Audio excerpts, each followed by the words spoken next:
So today we have verses 22, 23, 24, 25, and 26 lined up. I'm starting with verse number 22. I will chant. Vedanam sam vedosmi Devanamasmi vasava Indriyanamaschasmi Bhutanamasmi chetana.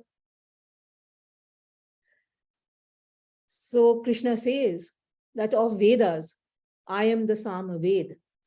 Of God, I am a Vasava. Of senses, I am the mind. And of living beings, I am the consciousness or Chetana. So let's take this up word by word. Vedanam. Ved is Vedas, and Vedanam, as per the Sanskrit grammar, it becomes of or amongst. So Vedanam becomes of the Vedas, Samaved. Proper noun, Asmi, am, I am, is implied. Devanam, amongst the gods.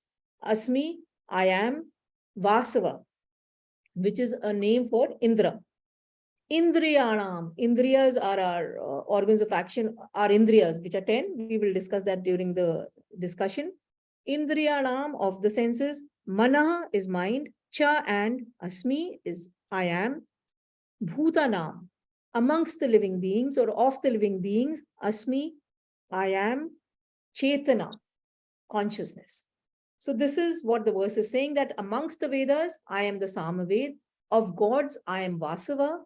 Of senses, I am the mind. Of living beings, I am the consciousness.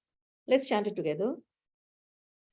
Vedanam sam vedosmi Devanamasmi vasava Indriyanamaschasmi Bhutanamasmi chetana.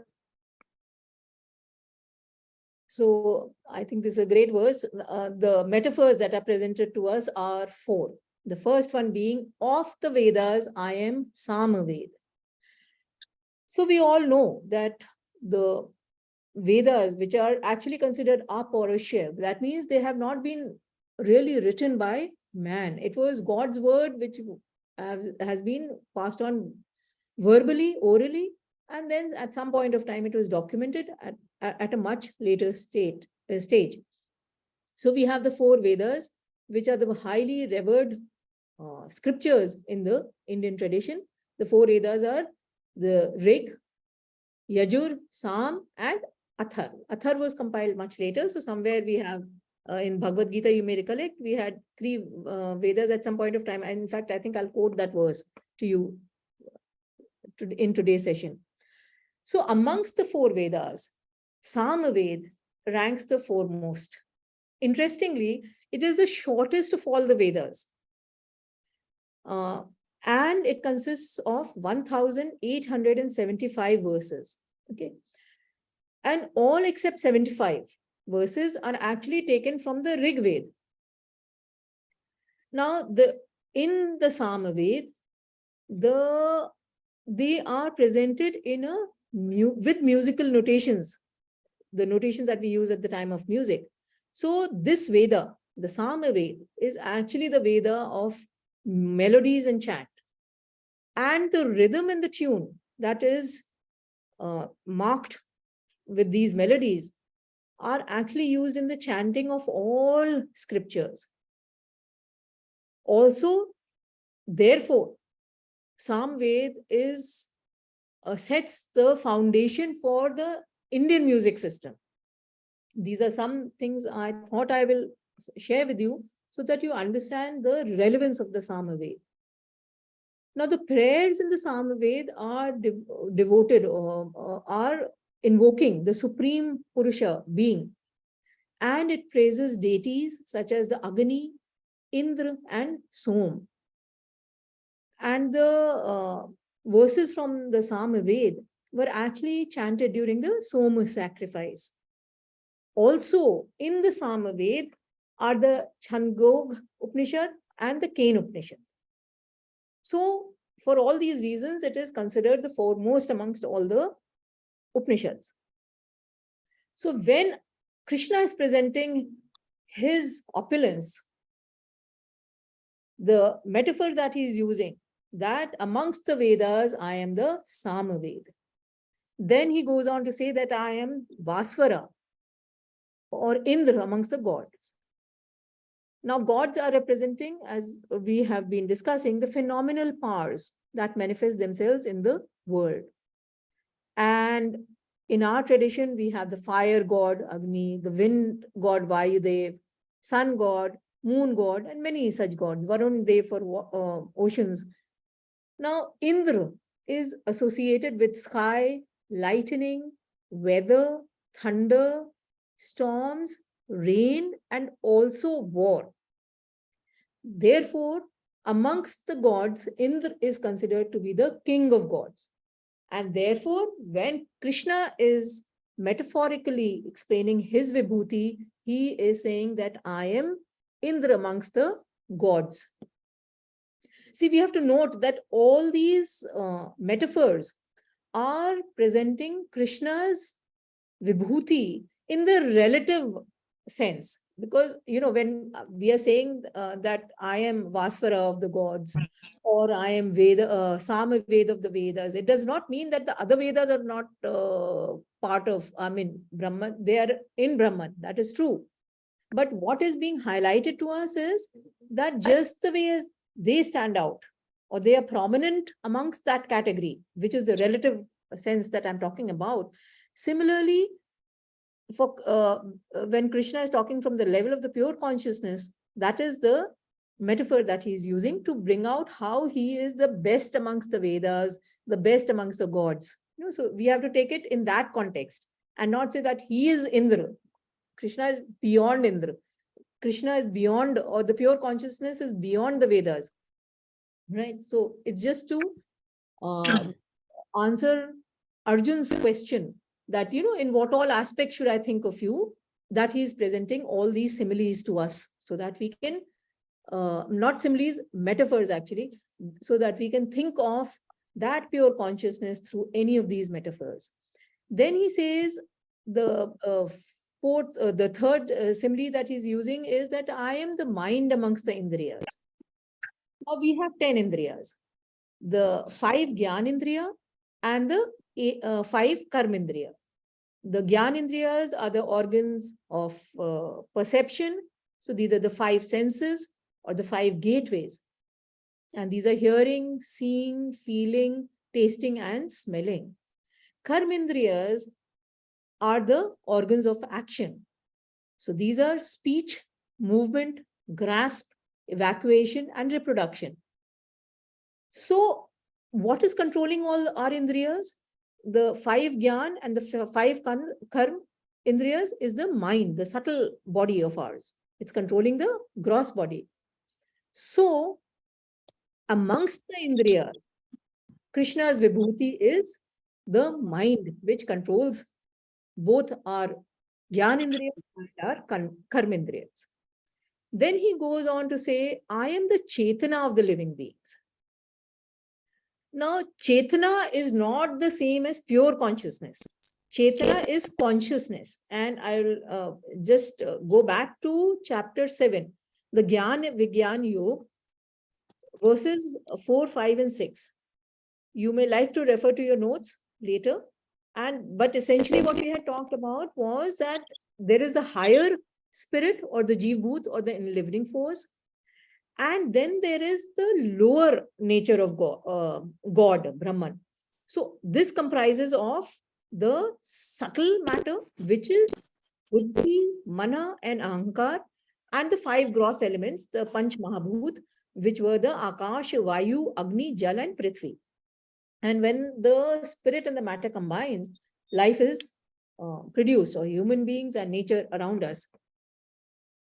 So there we had talked of pure consciousness, which was the Jeev Bhut, which enlivens our body, mind, and intellect. Now, Chetana is the consciousness or the buddhi amongst the, it's that subtle matter. Okay. So in this verse, we are referring to Chetana, which is buddhi, which is the conditioned consciousness, awareness, or intelligence in beings. And functioning through the mind, it expresses itself as a feeler, through the intellect as a thinker, and that's how we function in the world. So as living beings, Krishna's vibhuti is the chetana or the consciousness, the awareness that we have, that we are alive, right? So once again, please note that all these metaphors are to be taken in the relative way. Moving on to verse number 23, I will chant. Rudranam Shankarascha Sasmi Vetesho Yaksharakshasam Vasunam Pavakachasmi Shikharinamaham. The verse translates to, of the Rudras, I am Shankar. I am Vittesha, or the Lord of Wealth, amongst the Yaksha and the Rakshasas. Of Vasus, I am Avak. And of the mountains, I am Meru. Let's take this up word by word. Rudrana. So Rudras, and that is amongst the Rudras, Ram, as I said, that it becomes amongst the Rudras. So Rudranam or is amongst the Rudras or of the Rudras. Shankar, Lord Shiv.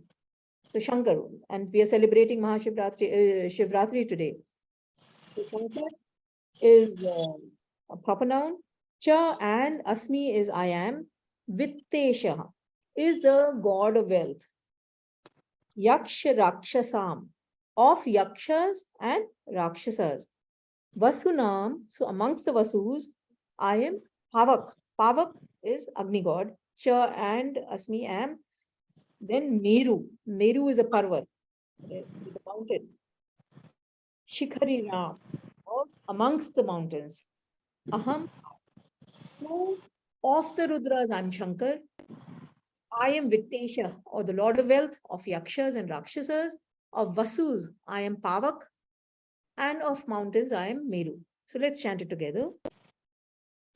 Rudranam Shankara Chasasmi Vetesho Yaksharakshasam Vasuna Pavakchasmi Meru Shikharinamaham.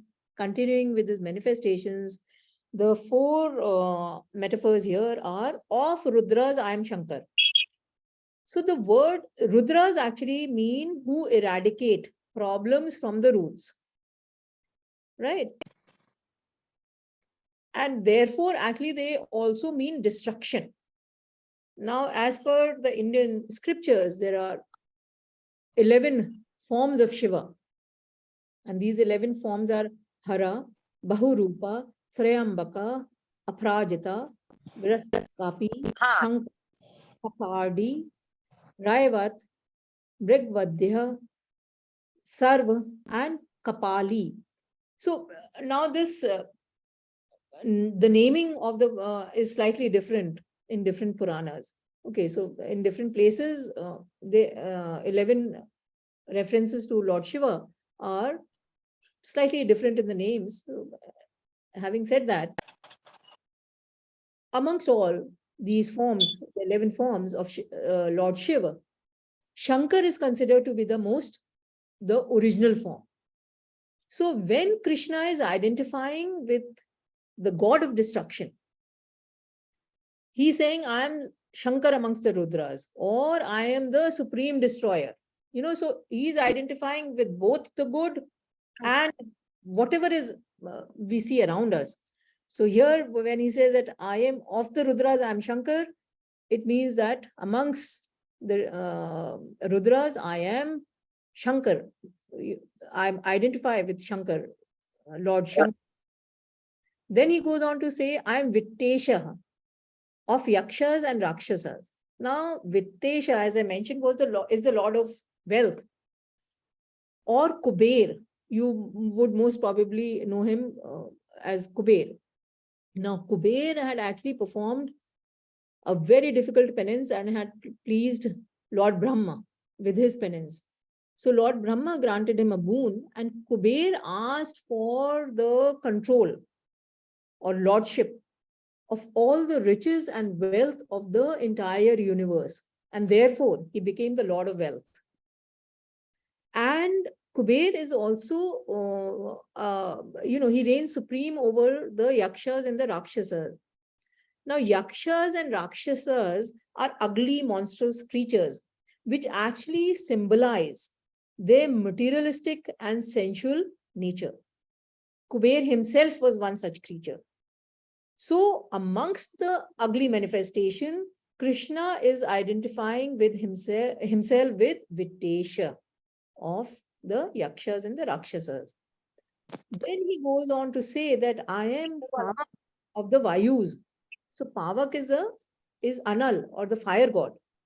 So there are 8 Vayus or demigods, which are Dhara. Dhruv is the pole star. Som is the moon. Aap, can you just yourself? Okay. So Aap is water. Anil is wind. Anal is fire. Pratyush is dawn. Prabhas is luster. So Pavak, or the fire god, is considered as the mouth of the Brahman. And actually in our scriptures, therefore, speech is associated with fire in our scriptures. So Krishna is identifying amongst the fire manifestations with Pavak, or the fire god. Then he goes on to say, I am Meru of the mountains. Now, Meru Parvat is considered to be the center of the universe. It's believed to be at the center of the creation, and therefore it is the center of all physical, metaphysical, and spiritual universes. So, amongst the mountains, Krishna is identifying with the Meru mountain. So, Krishna is saying that he is the noblest or the best amongst every set of or category of things, as destruction, as wealth, or materialism, amongst the fire. So he is the best or the noblest amongst all of them. Moving on to verse number 24. Purodhasam cha mukhyam mam Vedhi Partha Brahaspatim Senani Namaham Skanda Sarasmasi Sagara. So, and of priests, O Partha, know me to be the chief Brihaspati. Of generals, I am Skand.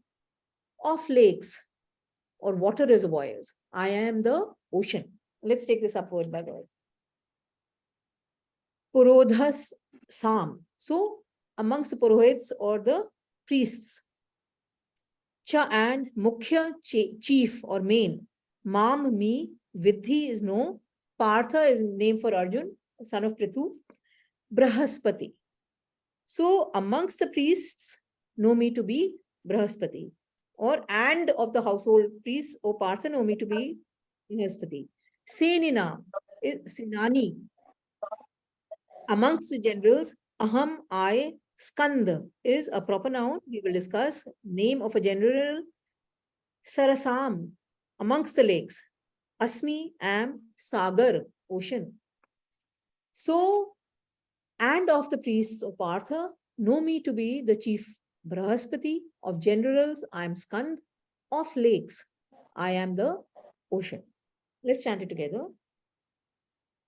पुरोधसां च मुख्यं मामः विद्धि Partha बृहस्पतिं सेनानीनामहं स्कन्दः सरसास्मसि सागरः.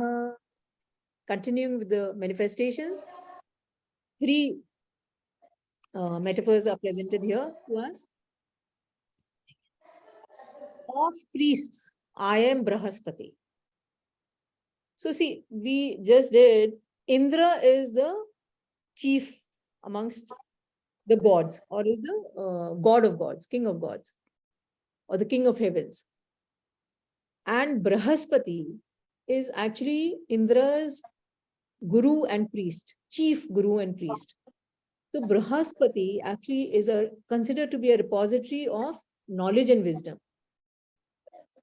And because Indra is the chief of all kings, Brahaspati, who is his guru and priest, becomes the chief of all priests. So that is the import of the metaphor here. Next one is I'm Skand of all generals. Skand is another name for Kartikeya, the son of Lord Shiva. And Skand is considered to be the most powerful army commander in all the world. So Krishna again is identifying with the foremost army general in the world and says, I'm Skand of the generals. Then the last simile of this verse is, I am the ocean of the lakes. Now let's look at this in perspective. Water covers 71% of the Earth's surface. And Earth has many water bodies, which range from puddles, rain puddles, and of course we are having Yamuna flowing into the city these days. So anyway, the water bodies range from tiny puddles to lakes. However, the most expansive body of water is the ocean.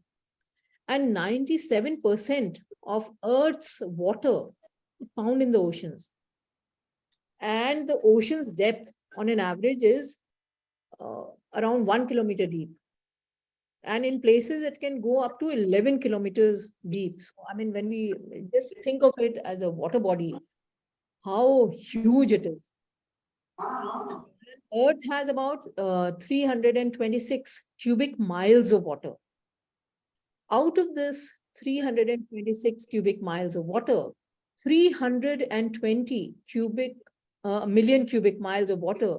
Sorry, that was 326 million cubic miles of water.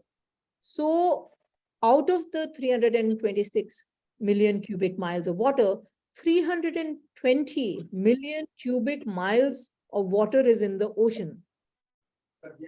Apart from that, ocean sustains life on this earth and is a house to thousands of species. So the vast and awe-inspiring ocean is one of the most powerful expressions of Brahman. And Krishna is identifying with this outstanding manifestation. So the import being, we should be able to see Ishwar or Brahman in our teachers, in the military generals who support just means for war, and when we behold water. Let's move on to verse number 25. Maharishinaam pragruham giram samyek aksharam yagyanam japayagyosmi Thavaranam Himalaya. So the verse says, of the great sages, I am Bhrigu. Of speech utterances, I am the monosyllable Om. Of yajanas, I am the Japyag. And of the immovables, I am the Himalaya. Let's take this up word by word. Maharishi is the great sages. So Maharishi Ram becomes of the great sages. Bhrigu is the name of a great sage. Aham, I, Giram is speech. So of speech, Asmi, I am. Ekam is mono, Aksharam, syllable. So Ekam Aksharam becomes the monosyllable Om. Yagyanam, amongst the yagyas or of the yagyas or the sacrifices, Jap Yagya or the sacrifice of chant. Asmi, I am. Sthavaranam, Varanam is of the immovables, Himalaya, the great Himalayas. So of the great sages, I am Bhrigu. Of speech, I am the monosyllable, which means Om. Of Yajanas, I am the Jap Yagya. And of the immovables, I am the Himalayas. Let's chant it together. Maharishi Nama Bhrikuraham Giramasya Mayek Aksharam Yagyanama Japo Asmi Sthavaranam Himalaya.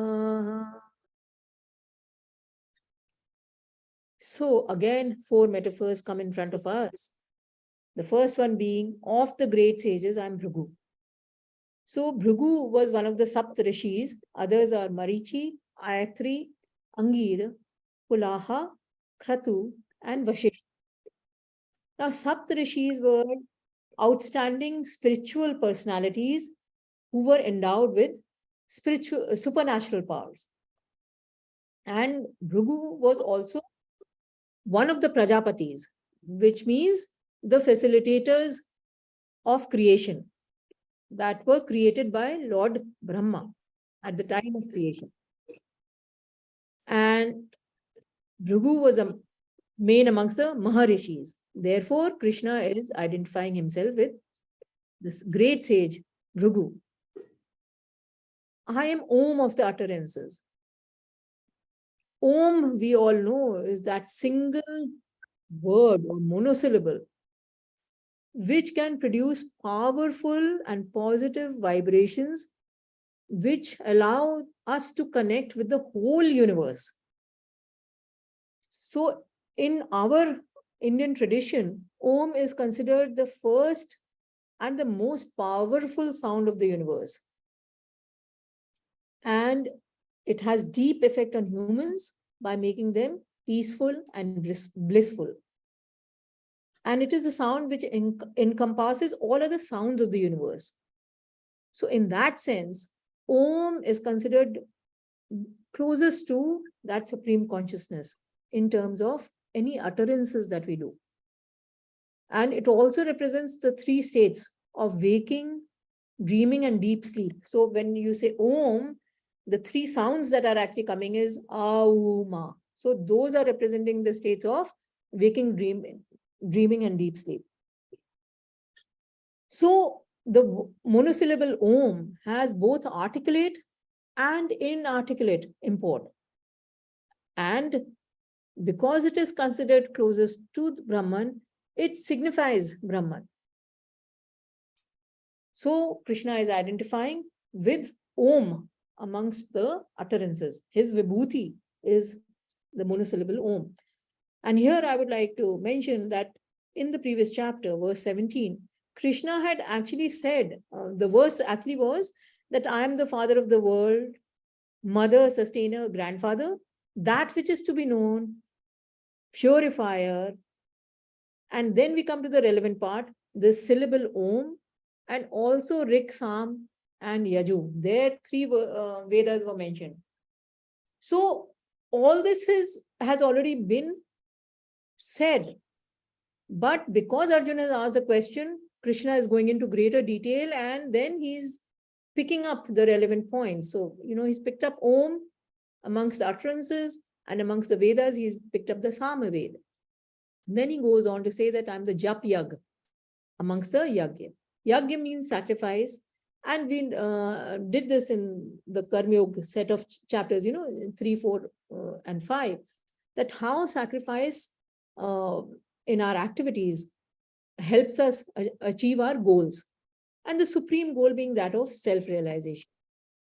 And what we do is we follow the disciplines of the Karma Yoga at the level of the body or action, Bhakti Yoga at the level of the mind or devotion, and Gyan Yoga at the level of the intellect, to reduce our desires and devote our actions and mind and knowledge to a higher purpose, the highest being Brahman.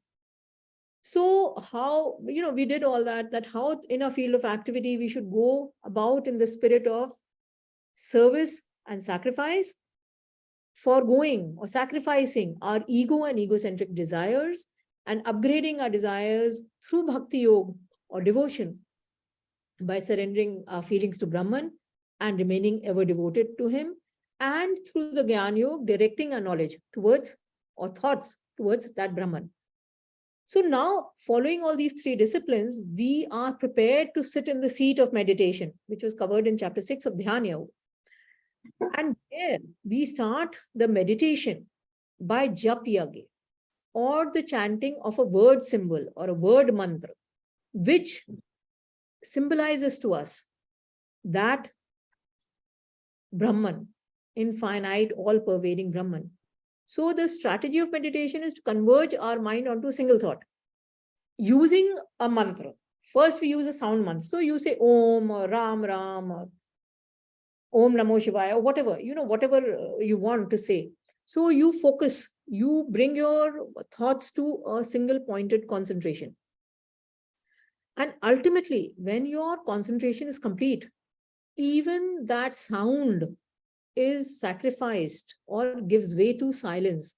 And it is in that silence that we experience that supreme Brahman. So upon reaching that final stage, through the process of Jap Yagya, we go beyond the symbol and merge with the Brahman. So Krishna is identifying himself with the Jap Yagya, or the culmination of the spiritual practices, Himalaya of the immovables. So amongst what we see on earth, Himalayas stand as the highest mountain range, the tallest mountain range. So they are the foremost amongst the immovables that we see. They also symbolize the peak of knowledge, because countless sages have meditated in the Himalayas and the Himalayan valleys since time immemorial. And hence, Himalaya is also considered to be the seat of highest wisdom. So amongst the immovables, Krishna is identifying himself with the Himalayas. Moving on to the last verse for the day, I will chant verse number 26. Ashvatha sarva vrikshanam devarishinam cha narada gandharvanam chetratha siddhanam kapilo muni. So he says Ashvatha of all trees, of Dev Rishis Narad, of Gandharvas Chitrat, and of Siddhanams or perfected souls Kapil Muni. So let's take this up word by word. Ashvatha is the name of the peepal tree, fig tree. Sarva Vrikshanam, serve all vrikshas, trees. So Sarva Vrikshanam becomes of all trees. Devarishinam is of all celestial, Devarishis, of all celestial sages. Cha and Narad is proper noun referring to Devrishi Narad. Gandharvanam, amongst the Gandharvas, Chitrat, name of a Gandharv. Then Siddhanam, of the Siddhas, of the people who have achieved Siddhi, or perfected souls. Kapila is name of, is the name Kapil, proper noun. Muni is sage. So Ashvatha of all trees, of Dev Rishi Naran, or of Gandharvs Chitrath, and of perfected souls Kapila Muni. So let's chant it together. Ashwatha sarva vrikshanam devarishinam cha naradaha gandharvanam chetratha siddhanam kapelu muni. So 4 more metaphors come our way as Krishna continues with his manifestation. Ashwatha of all trees. Now, Ashwatha refers to the people tree. The moment I say people tree, you understand the significance of the tree, of the people tree. It is ranked foremost and amongst all the trees. It's the most sacred of all the trees. Now, the common characteristics that the people tree shares with the Brahman are that, see, the people tree is considered immortal because of its long lifespan. It's not that it does not die, but the lifespan is fairly long. And we all know Brahman is immortal. So that is in terms of the lifespan. Now, just the way Brahman pervades all things that we see around us, living and non-living, similarly, the foliage of the people tree spreads out widely. So, in that sense, it is like Brahman, all pervasive.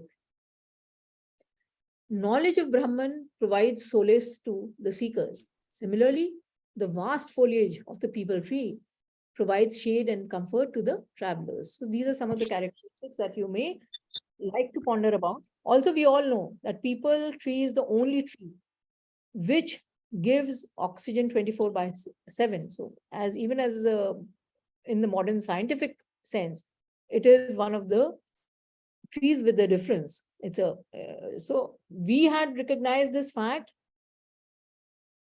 since the times immemorial. So it is people tree is worshipped as a tree, and we don't like to destroy it actually. Now, interestingly, here I would like to bring the reference of Kathopanishad, the dialogue between Lord Yamaraj, god of death, and the child Nachiketa. So when Lord Yamaraj is explaining to Nachiketa the Swarup of Brahman, he uses the Ashwatha tree, which is this people tree actually, with its roots inverted. That means the roots are moving up into the sky and the trees into the world. Okay. So the branches are downwards and the root is upwards. It signifies pure immortal Brahman, in which the worlds are situated below, and above there is nothing. Okay. So Krishna is identifying himself amongst the trees with the Ashwatha trees. Then amongst the Narads, he is identifying with Devarishi. See, Arjun is already mentioned in the 13th verse of this chapter as part of his question that I know that, the great sages have said this. So amongst them, he had mentioned Narad's name along with Asita, Devala, and Vyasa. So the Dev Rishis were regarded as the most truthful sages and were sages of great wisdom. Narad himself possessed profound knowledge and wisdom, having the supreme knowledge of God, and he continuously sang praises of the Lord. So Krishna exalts the status of Narad by identifying with him. Then he goes on to say, I'm Chitrath of the Gandharvs. Gandharvs, we know, are the celestial performers or musicians and artists in the heavens. So Gandharvs are accomplished singers, musicians, and dancers. So amongst these, Chitrath was the most proficient, and Krishna is identifying with Chitrath. Then he says that amongst the Siddhanam, or the Siddhi souls, or the perfected souls, I am Kapil Muni. Now, what is Siddhi is actually, when we talk in parlance, it is a superhuman power. And most of the people are actually drawn to sages because they have these natural powers or superhuman powers because of their penance. But we must remember that just a person, and just because a person has a siddhi, so you're able to pull, let's say, vibhuti out of something, out of nowhere, or you're able to heal people, it does not mean that the person has achieved liberation. Kapil Muni was one of those rare individuals who not only had a siddhi or superhuman power, but had also achieved liberation. And he is also the founder of the Sankhya school of philosophy, which actually systematically deals with the spirit and matter, or the enliving force and the matter, or the Purusha and the Prakriti that we read about in the in chapter 7, right? So that is what I end the session today with. I am stopping the recording.